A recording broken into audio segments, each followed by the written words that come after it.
Why do alcohol companies get a free pass from having to provide warning labels? Tonight, the tragic death of an NHL star has a senator calling for warning labels on alcoholic products. This content is going to be made available to anyone who has a cable subscription across Turtle Island. A new languages channel is coming to APTN on September 1st.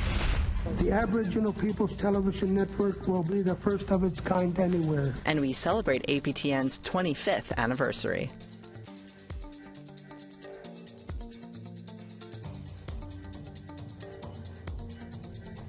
Hello and welcome to APTN National News this Friday evening. I'm Sav Jonza. We start in Manitoba, where CTV News is reporting that the chief of Opaskwayak Cree Nation north of Winnipeg says, quote, indications of human remains, unquote, have been found at the site of the former McKay Indian Residential School. The site is near the First Nation and 11 kilometers northwest of the town of The Pas. Chief Maureen Brown calls the findings shocking. She told CTV News that cadaver dogs turned up 6 areas of interest and possibly more than 1 unmarked burial. Ground-penetrating radar will be brought in to confirm the points of interest. McKay Indian Residential School was operated by the Anglican Church between 1914 and 1933 when it was destroyed by fire. The tragic death of an NHL hockey player on Thursday night has prompted one Canadian senator to renew his call for warning labels on alcohol products. Senator Patrick Brazeau has had his own struggles with alcohol and has been pushing for warning labels on alcohol products. He's even put forward his own private member's bill, S-254, which would make these warning labels mandatory. After the deaths of NHL player Johnny Gaudreau and his brother Matthew, he went on social media to again warn about the dangers of alcohol. The Gaudreau brothers were allegedly killed by a drunk driver Thursday night while riding their bicycles. He spoke to APTN News on Friday afternoon. Why do alcohol companies get a free pass from having to provide warning labels? And so, alcohol to me is the new tobacco. The fight against tobacco companies took about 20 to 25 years before everything was said and done. And so, because of my lived experience and because of what I know now and what exists in the literature, I've become an advocate and a proponent to make some changes. An alleged drunk driver on the Key First Nation in Saskatchewan has been accused of killing a child and injuring 3 other people last weekend.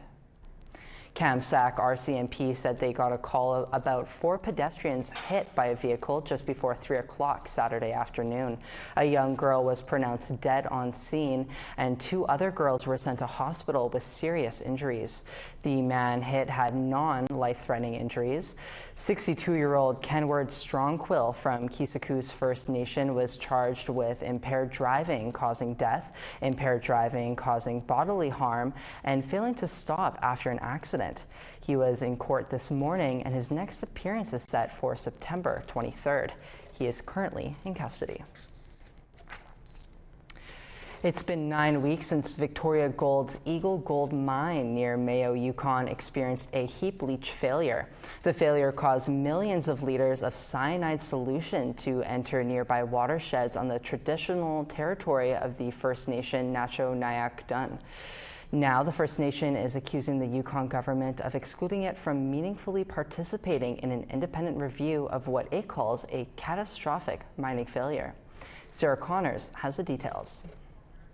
The First Nation of Nacho-Nyack Dun is urgently pressing the Yukon government for a public inquiry into the June 24th heap leach failure at the Eagle Gold mine site.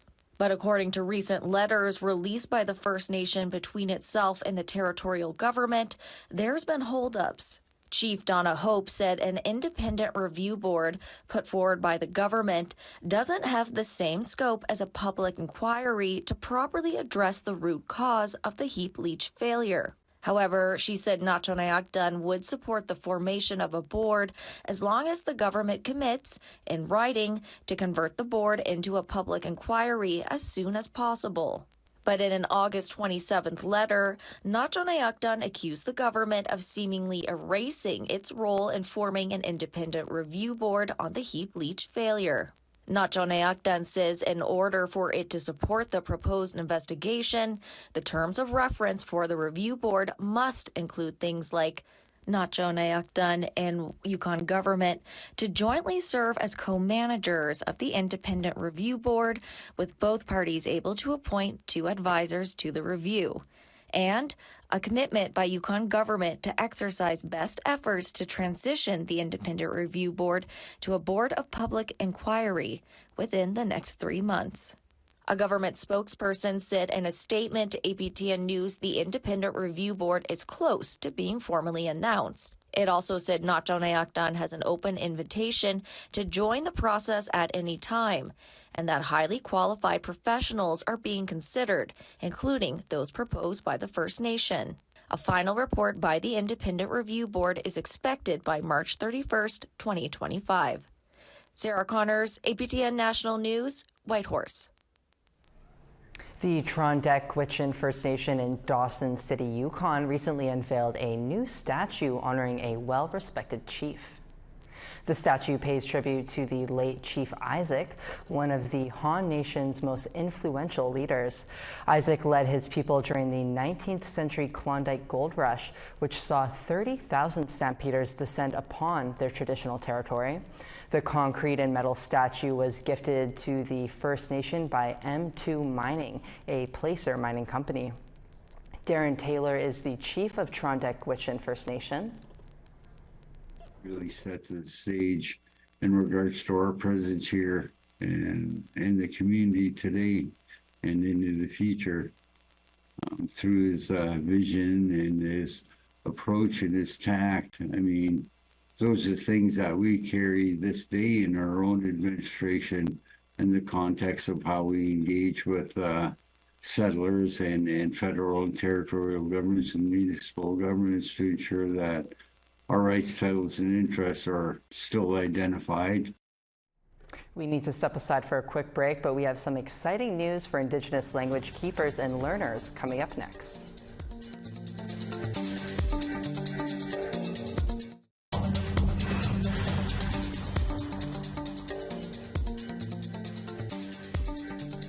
Welcome back.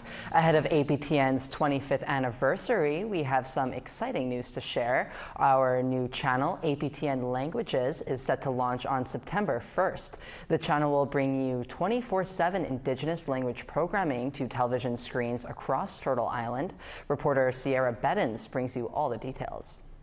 Some people have a 5-year plan. My name is Pat Ningwants. Pat Ningwants, an Anishinaabe language keeper and educator, has a 50-year vision. It has to do with the revitalization of Indigenous languages. 5 years just goes like that. 50 years is a better way to look at our time here. Maybe even 100 years. What do we want our language to be 100 years from now? In that half-century vision, she says broadcasters like APTN have a role to play. You make movies. Write the scripts in Ojibwe or Cree, Dakota, so you're getting the real language, and train people who are fluent to act while we're still alive. That's where APTN Languages comes in. In May, the CRTC gave APTN the green light to launch a new Indigenous languages channel. On September 1st, APTN's 4 channels will be consolidated into 2, one with programming in English and French, and another, APTN Languages, completely dedicated to Indigenous languages. This content is going to be made available to anyone who has a cable subscription across Turtle Island. And that means people who are from the far north, who are living down south in communities, can stay attached and connected to their language and their culture through APTN. Since its inception in 1999, Omulus says APTN has broadcasted programming in 54 indigenous languages. During the 2010 Winter Olympics, APTN's Rick Hart was tasked with hosting the world's first indigenous language coverage of the event. And for the last 17 days, a small army of APTN reporters, producers, cameramen, and technical people have done their part as they've roamed Vancouver covering these Olympic Winter Games. The network found fluent speakers of 8 different languages and gave them a crash course in broadcasting. There was just a real air, I think, a real buzz around that space because we knew we were taking on something that at a scale and an intensity we had never quite done before, and I think we rose to the challenge, and I think we all felt a great sense of pride at having done it, at having made it through. That paved the way for broadcaster Clarence Iron to call the shots on Hockey Night in Canada in Cree the following decade.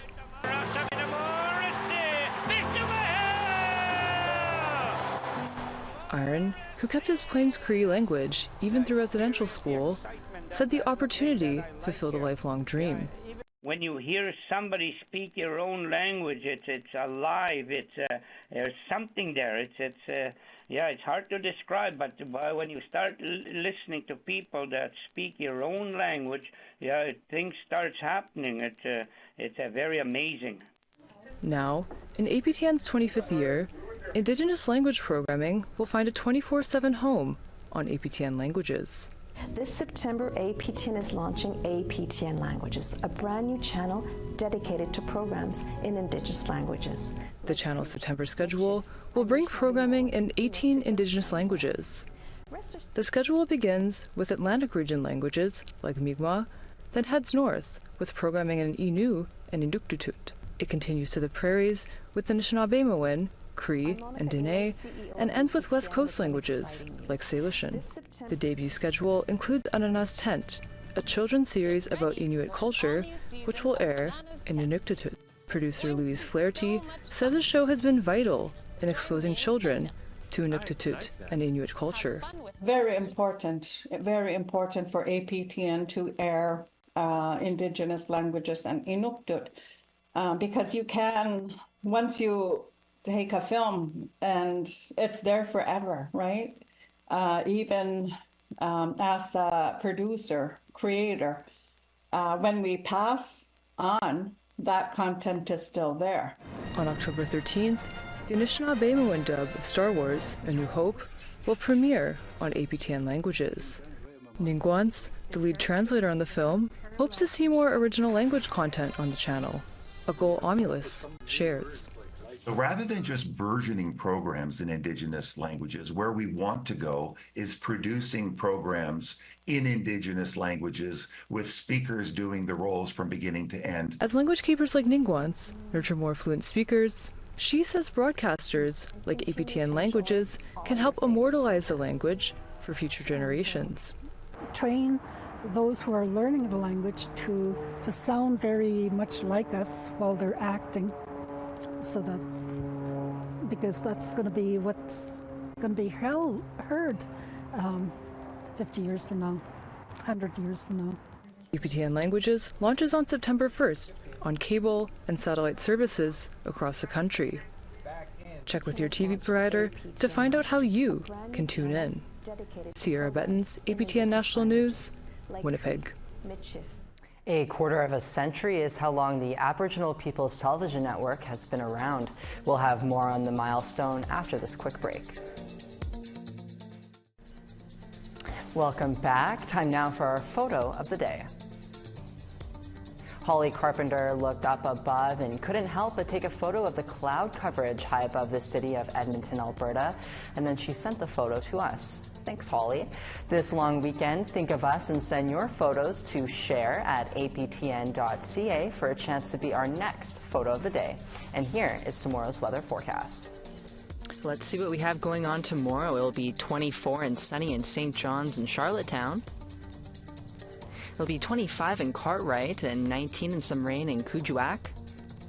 Montreal will be a rainy 22 and rain in 23 in Quebec City.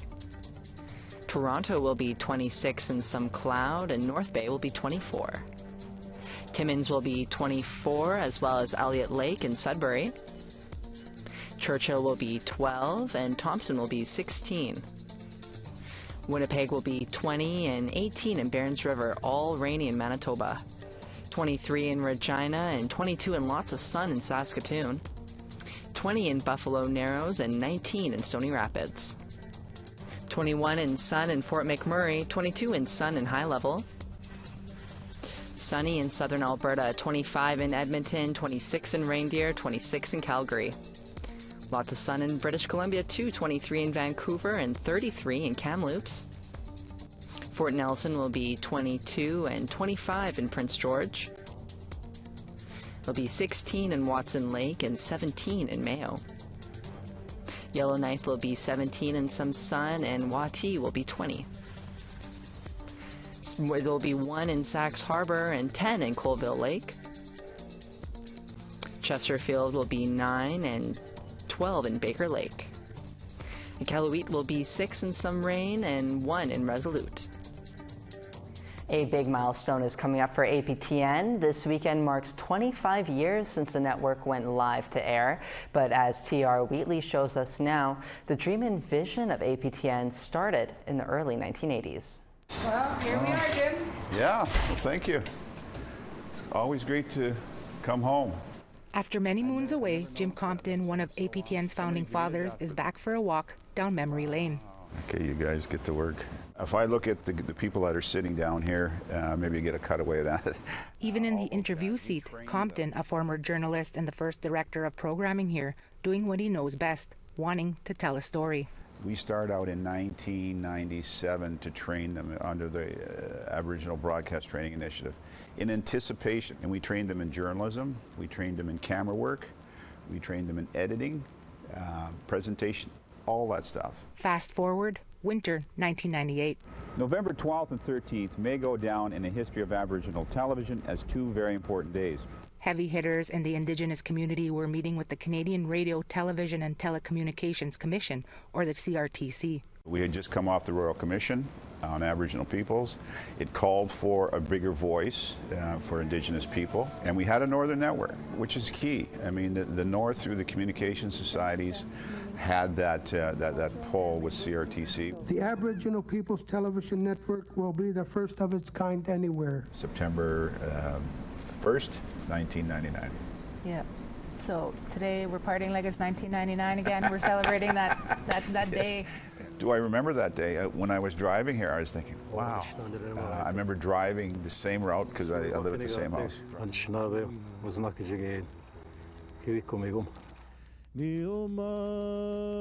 We enter the new millennium on a journey in a world of technology. We started off in a spiritual way. I know my dad, Tabasanakot, he gave a pipe to APTN, and that pipe sits in the boardroom of APTN. And so that pipe has carried us 25 years, and I think it'll carry us another 100.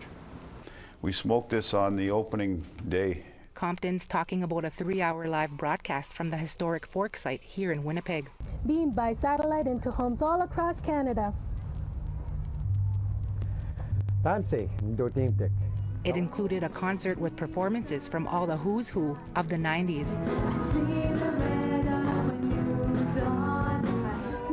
Top Hat Singers is a brand new choral. So yeah, it was all very exciting, heart thumping too. I mean, you know, going live and just hoping that everything went off without a hitch, and it did, except for the end. But we won't talk about that.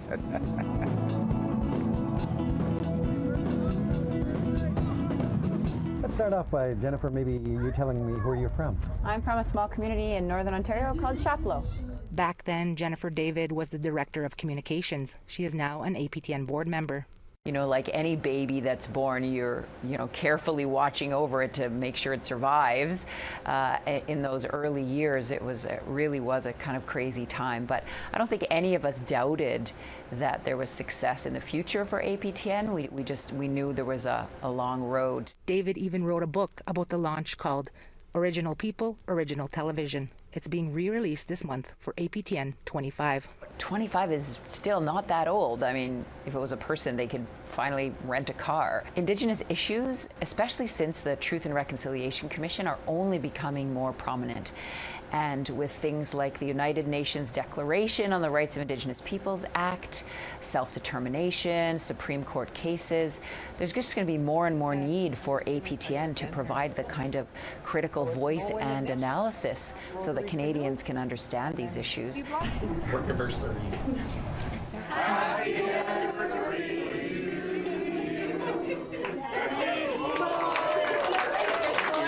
Wayne McKenzie, another Day One OG, doing life here intentionally and purposefully. For those that don't know, APTN wasn't an accident for me. It wasn't me wandering off. I set my sights on a national television network for Indigenous programming since about 1981 or 82. Wow. Very impressive, very impressive. Yeah, well, our humble abode. Yeah. Lit up for noon. Yeah. Well, state of the art. Compton visits the studio for the first time with another APTN original, producer Bruce Spence. Maybe this is the dream I was dreaming about. You know, like your studio here, I dreamt about a Indigenous person with braids, right, reading the news. And I was watching it on TV, and my heart just went through the roof. Oh, yeah. Yes. Yes. Hey, how you doing? Love your stuff. Thank you. Yeah. How you been? Good. Nice story. Sandra Seidel is our lineup producer now. She was one of the original students Compton and others trained in anticipation for this. I'm Carol Adams. My background is Cree and Dene, originally from northern Saskatchewan. I'm your host for Envision News. In fact, the majority of our news, programming, and technical staff is of First Nations, Métis, or Inuit ancestry. So Sandra, I hear you're one of the OGs here. Heck yeah. One of the originals. Certainly it's about telling our stories, but it's also about creating an industry and creating jobs for the people. An industry that wasn't always easy and often required jumping through hoops. There was a lot of backlash, but this was after we started, right? I think that a lot of the interveners, broadcasters, didn't think we were going to get it. They didn't realize the amount of work and support that we had garnered to get the network up and running. History that many aren't aware of, including some of our newer and much younger staff in the newsroom. So Sierra, what you working on? I'm working on my APTN Languages story. So I'm working on the APTN 25th. I wanted to ask you, where were you on September 1st, 1999? Not on this earth yet. In fact, Compton says if you weren't around in the beginning, you wouldn't know of the struggle of the early years, nor should you, he says, because the only way forward is up. Our goal, our number one goal, is to inspire. Thank you for being an essential part of the journey, for helping us reach this incredible milestone. Cool! What else do we get? Go inside this APTN 25th anniversary mug. So good. Cheers to 25! T.R. Wheatley, APTN National News, Winnipeg. Happy birthday, APTN. I feel so lucky to work alongside some of the people who were here at the very beginning. Well, that's all the news we have for you on this Friday night. I hope you enjoyed the stories our reporters brought to you today. I'm Sav Jonesa, and from all of us here at APTN, thank you for joining us and have a safe long weekend.